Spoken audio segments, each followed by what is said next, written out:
The cost of credit in Kenya has been a key concern not only for the government but also for borrowers.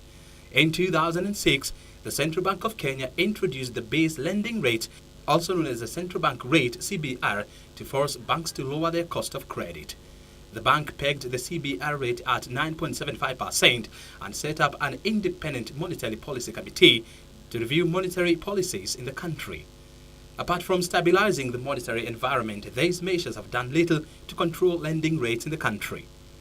Financial services firm RSM Ashvir Chief Executive Asif Kassam says to lower lending rates, the government needs to be more proactive in the market by reducing its domestic borrowing and continue investing in infrastructure.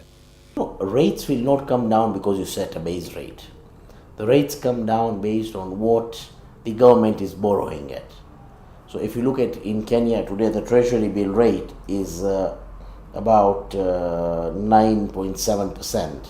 Okay, so if the government is borrowing from the private sector at 9.7%, that sets the benchmark for the deposit rates that people would expect to get on the deposits.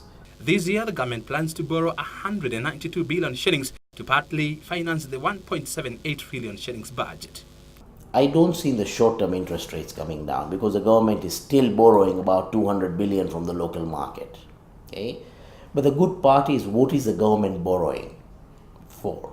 The government is borrowing this money to invest in infrastructure. It's borrowing this money, to ensure that the devolution works properly. But most of the money is going into infrastructure development. Previously, interest rates were set based on the cost of funds, cost of equity, the operating cost, profit margin, as well as provision for bad and doubtful debts. This is set to radically change with the introduction of the Kenya Bank's reference rate, which has been pegged at 9.13%. At the end of the day, banks are a commercial entity and they will price the risk according to what they see the borrowers doing. But we have already seen a trend of some of the larger banks reducing their base rate. And this is going to be the bank's base rate. So the good part is, if the base rate goes down by 1% or 1.5%, it'll, at the end of the day, if your premium was base plus 3 and the base has gone down by 1.5%, it'll impact the overall lending rate. Asif says interest rates in the country are unlikely to reduce in the short to medium term if the government continues selling treasury bills and bonds.